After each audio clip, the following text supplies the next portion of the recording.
हमारी प्रश्नावली 16.4 अध्याय 16 की प्रायिकता एवं प्रायिकता की प्रश्नावली 16.4 के प्रश्नों को हल कर रहे थे, जिसके अंतर्गत हमने प्रश्न संख्या 5 तक के प्रश्नों को हल कर लिया था।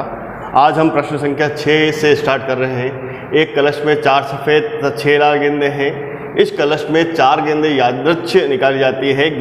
सफ़ेद गेंदों की संख्या का प्रायिकता बंटन हमें ज्ञात करना है। तो सबसे पहले हम यहाँ पे सफ़ेद गेंद की प्रायिकता, सफ़ेद गेंद की प्रायिकता जिसको हम P से दर्शा दें। सफ़ेद गेंद कितनी है? 4 है और कुल गेंदें कितनी है? 4 + 6 10। तो अब इसको काटेंगे आपस में तो क्या आ जाएगा? 2/5 हमें प्राप्त हो जाएगा। इसी प्रकार लाल गेंद की प्रायिकता, लाल गेंद की प्रायिकता को हमने क्या मान लिया है? Q मान लिया है। लाल गेंद कितनी है? 6 है और कुल गेंद कितनी है? 10 है। तो इसका मान कितना प्राप्त हो जाएगा? हमें 3/5 प्राप्त हो जाएगा। अब हमें क्या निकालना है? इसमें सफ़ेद गेंदों की संख्या का प्रायिकता बंटन ज्ञात करना है। यानी कि सफ़ेद गेंद के रेस्पेक्ट में हम देखेंगे तो कितनी 4 गेंदें निकाल रहे हैं। तो x का मान कितना प्राप्त हो जाएगा? 0 1 2 3 और 4। पहले Px = 0। Px = 0 का मतलब ये है कि एक भी क्या है? सफ़ेद गेंद नहीं, क्योंकि हमें सफ़ेद गेंदों की संख्या का प्रायिकता बंटन ज्ञात करना है। तो एक भी सफ़ेद गेंद नहीं है। तो इसका एक सूत्र होता है 4C0। 4C0 सफ़ेद गेंद एक भी नहीं है।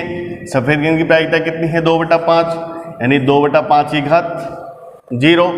और लाल गेंद चारों है, इसलिए 3/5 की घात 4 - 0 हो जाएगा।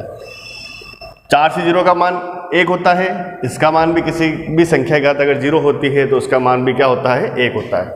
तो यहाँ पे क्या आ जाएगा? 3/5 की घात 4 बराबर 3 × 3 × 3 × 3/5 × 5 × 5 × 5। ये कितना हो जाएगा? 81। और ये कितना हो जाएगा? 625। ये तो क्या हो गया? Px = 0 पर हमारा मान। अब Px = 1 दे रखा है, तो यहाँ पे क्या जाएगा? 4C1 2/5। ये सफ़ेद गेंद की प्रायिकता कितनी देर? 1 है। एक ही सफ़ेद गेंद है और बाकी कितनी है हमारे पास?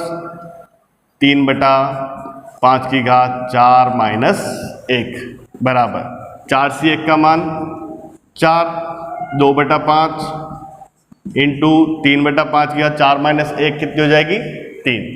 तो 3/5 की घात 3 है, तो 3/5 इंटू 3/5 इंटू 3/5। इसको हल करेंगे तो नीचे जो कितना आ जाएगा? 625। और ऊपर कितना आ जाएगा? 3 × 3 9, 9 × 3 27, 27 × 2 54, 54 × 4 करेंगे तो 54 × 2 कितना होता है? 108, 108 × 2 216। तो 216/625 हो जाएगा। अब Px = 2 पर हम मान निकालने तो क्या हो जाएगा? 4C2 2/5 की घात 2 और 3/5 की घात 4 - 2। 4C2 का मान 4 × 3/2 × 1 हो जाएगा। 2/5 की घात 2 है तो 2 × 2/5 × 2 इंटू 3/5 की घात 4 - 2 कितनी हो जाएगी? 2 हो जाएगी। तो 3/5 की घात 2 हो जाएगी। 3 × 5 इंटू 3 × 5। 2 से 2 काट दिए, नीचे कितना आ जाएगा? 625। ऊपर कितना आ जाएगा? 3 × 3 9, 9 × 2 18, 18 × 12 करेंगे तो हमारा क्या मान प्राप्त हो जाएगा? 216 प्राप्त हो जाएगा। तो 216/625। Px = 3 पर 4C3 2/5 की घात 2/5 की घात कितनी हो जाएगा? 3 हो जाएगा। और इधर कितना हो जाएगा? 3/5 की घात 4 - 3। 4 × 3 × 2/3 × 2 × 1 इंटू 2 × 2 × 2/5 × 5 × 5 इंटू 3/5 हो जाएगा। जब हम इसको आपस में हल करेंगे तो हमारा क्या मान प्राप्त हो जाएगा, x बराबर 3 पर 96/625 हमें प्राप्त हो जाएगा। इसको आपस में काट के जो भी बच रहा है ऊपर वाली संख्या का गुणा आपस में और नीचे वाली संख्या का गुणा आपस में कर लेंगे। p x बराबर 4 4c4 2/5 3/5 माइनस 4। तो यहाँ मान क्या हो जाएगा, घात 0 हो जाएगी। 4c4 का मान भी एक ही होता है, इधर क्या आ जाएगा 2 into 2 into 2 into 2/5 into 5 into 5 into 5 बराबर 16/625 हमें प्राप्त हो जाएगा। अब हमें इसमें प्रायिकता बंटन सारणी बनानी है। तो x बराबर 0 पर क्या मान आया था, px का मान 81/625 था। 1 पर क्या था 216/625, 2 पर क्या था 216/625, 3 पर क्या था 96/625 और 4 पर क्या था 16/625। इस प्रकार से हम प्रायिकता बंटन सारणी का निर्माण कर लेंगे। अगला प्रश्न है प्रश्न संख्या 7। एक पासे के एक जोड़े को 3 बार उछालने पर द्विकों की संख्या का प्रायिकता बंटन ज्ञात कीजिए। तो सबसे पहले हम देख लें कि जब दो पासे को उछालते हैं तो संभव द्विक का मतलब यह है कि जो पहले पासे पर आता है वही पहले पासे को उछालने पर जो संख्या आती है वही दूसरे पासे को उछालने पर संख्या है। तो कौन से हो जाएंगे, 1 1 2 2 3 3 4 4 5 5 और 6 6। ये द्विक हो गए द्विक की संख्या। तो द्विक प्राप्त करने की प्रायिकता, द्विक प्राप्त करने की प्रायिकता बराबर कितनी हो जाएगी, 6/36 बराबर 1/6। इसी प्रकार द्विक नहीं प्राप्त करने की प्रायिकता बराबर 1 माइनस 1/6 बराबर 5/6। अब द्विक किस तरह से प्राप्त होते हैं, तो या तो x बराबर 0 1 2 और 3 तक कंडीशन आएगी। या तो 0 द्विक है या 1 द्विक है या 2 द्विक है या तीनों द्विक है। तो सबसे पहले p x बराबर 0 यानी कि एक भी द्विक नहीं है। एक भी द्विक नहीं है यानी कि कंडीशन क्या हो जाएगी, एक भी द्विक नहीं यानी कि तीनों क्या है द्विक नहीं वाली कंडीशन आ जाएगी। तो 5/6 इंटू 5/6 इंटू 5/6 बराबर 125/216 प्राप्त हो जाएगी। अब p x बराबर 1 यानी कि एक द्विक तथा 2 द्विक नहीं। एक तो द्विक है लेकिन 2 द्विक नहीं है। तो एक द्विक है यानी कि 1/6 into 5/6 into 5/6 plus 5/6 into 1/6 into 5/6 plus 5/6 into 5/6 into 1/6। क्योंकि ये अपने पता नहीं है कि पहले स्थान पर द्विक आएगा, ये दूसरे स्थान पर आएगा, तीसरे स्थान पर, इसलिए इसकी कितनी कंडीशन बनेगी, 3 कंडीशन। तीनों मान समान है इसलिए 3 बार है तो 3 लिख दिया। 3 इंटू 1/6 इंटू 5/6 इंटू 5/6। इसको हल करेंगे तो क्या आ जाएगा, इसको कट गया आपस में, 3 दूनी 6, 5 इंटू 5 25/6 इंटू 6 36, 36 दूनी 72 हमें प्राप्त हो जाएगा।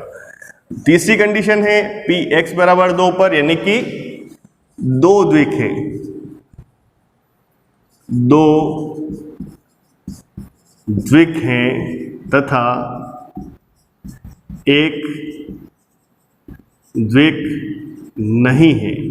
2 तो क्या है द्विक है, द्विक यानी कि 1/6 into 1/6 into 5/6 plus 1/6 into 5/6 into 1/6 plus 5/6 into 1/6 into 1/6। ये भी कितनी बार है, 3 बार है।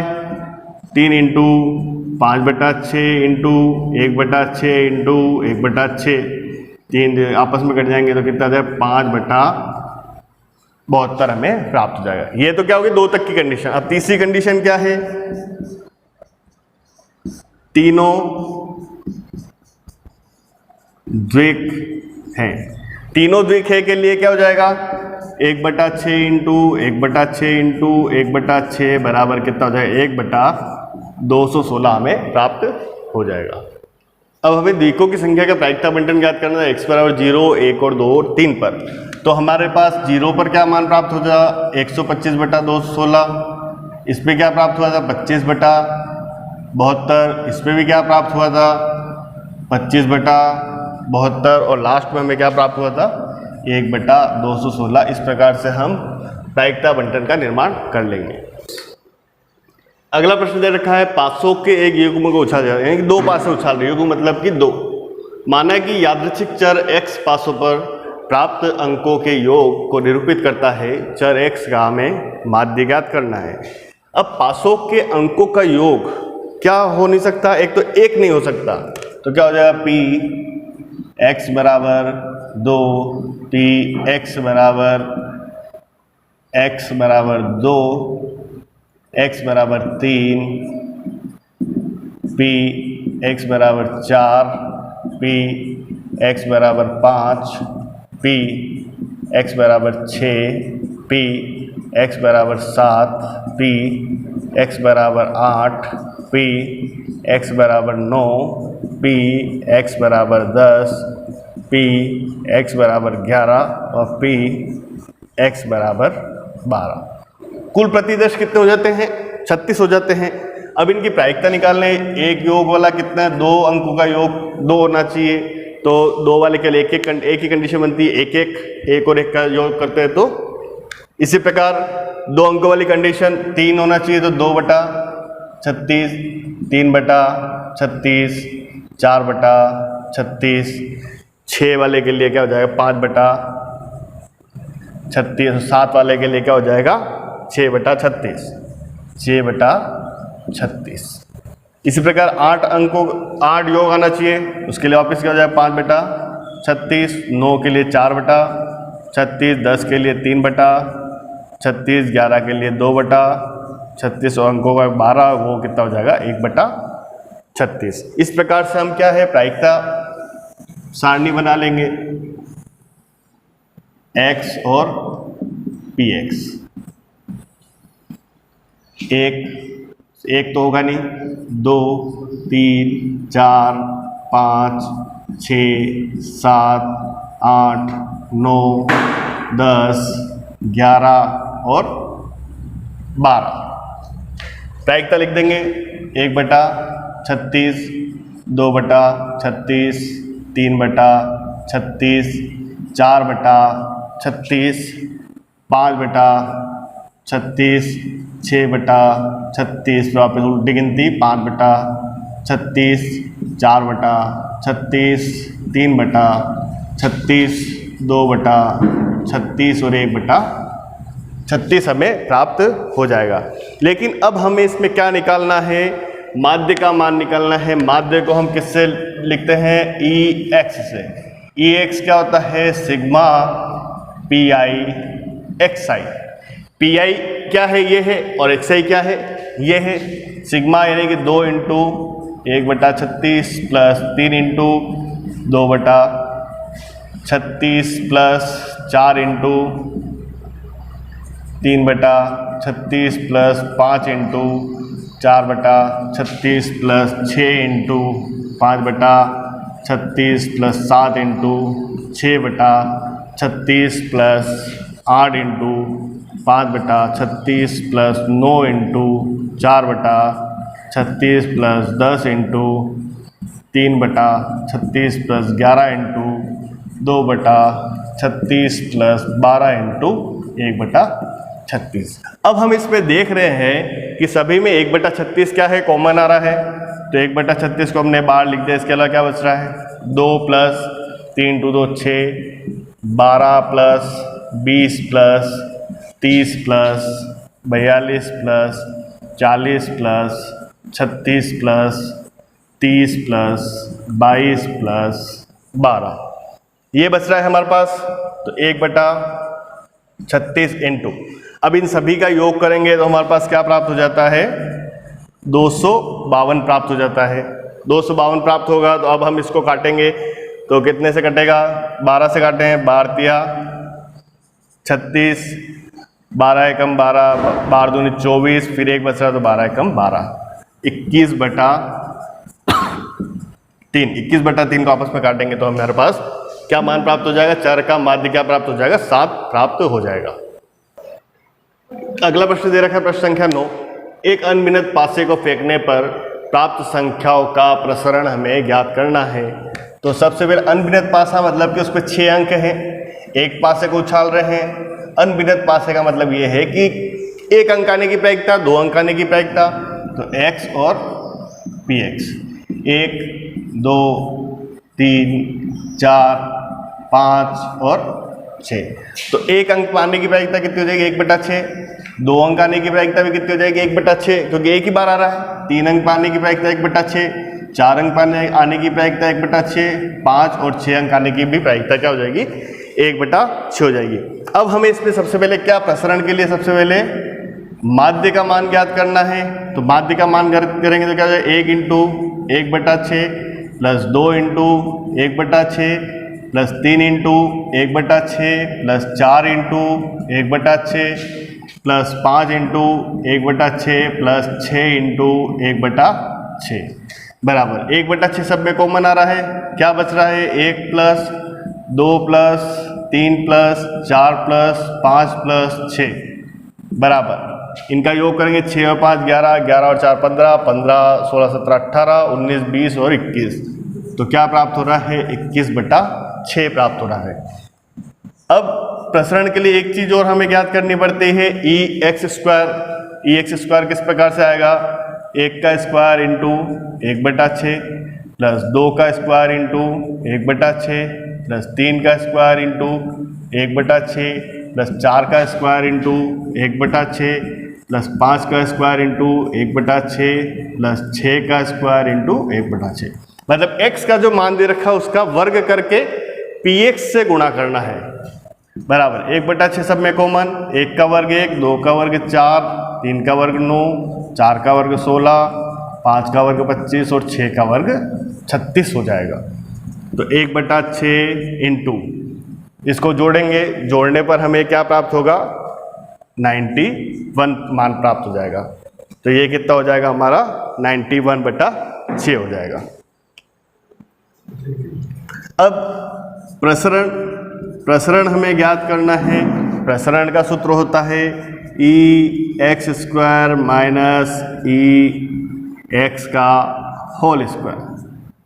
बराबर EX का मान 91 EX² का मान कितना है, 91/6 माइनस 21/6 का वर्ग हो जाएगा बराबर 91/6 माइनस 441 होता है, 21 का वर्ग और 6 का वर्ग 36, लघुत्तम लेंगे तो क्या प्राप्त हो जाएगा, 36, 36 6 6 36, 6 का गुणा किससे होगा, 91 से, 6 कम 6, फिर 9 पे 9 छंग 54, 546 माइनस 441। जब इसको हल करेंगे 546/441 को क्या मान प्राप्त हो जाएगा, 105/36। 105/36 को हम आपस में काटेंगे 3 के पारे से, तो नीचे तो क्या हो जाएगा 12 और ऊपर क्या आ जाएगा 35। तो हमारे पास प्रसरण का मान क्या प्राप्त हो जाएगा, 35/12 प्राप्त हो जाएगा। गृह कार्य के लिए आपको प्रश्न संख्या 11 दे रखी है। एक बैठक में 70% सदस्यों ने किसी प्रस्ताव का पक्ष लिया और 30% सदस्यों ने विरोध किया। बैठक में से एक सदस्य को यादृच्छिक चुना गया, माना x = 0 यदि उस चयनित सदस्य ने प्रस्ताव का विरोध किया हो। यानी x = 0 यानी प्रस्ताव का विरोध करने वाला। विरोध करने वाले कितने हैं, 30% है, तो 30% के हिसाब से x = 0 पर 30% हो जाएगा। तथा x = 1 यदि किसी सदस्य प्रस्ताव के पक्ष में हो तब x का माध्य व प्रसरण ज्ञात कीजिए। तो x = 1 पर माध्य, x = 1 पर सदस्य के प्रस्ताव के पक्ष में है तब माध्य व प्रसरण ज्ञात करना है। फिर भी आपको किसी प्रश्न में कोई समस्या आती है तो आप पूछ सकते हैं। थैंक यू वेरी मच बच्चों।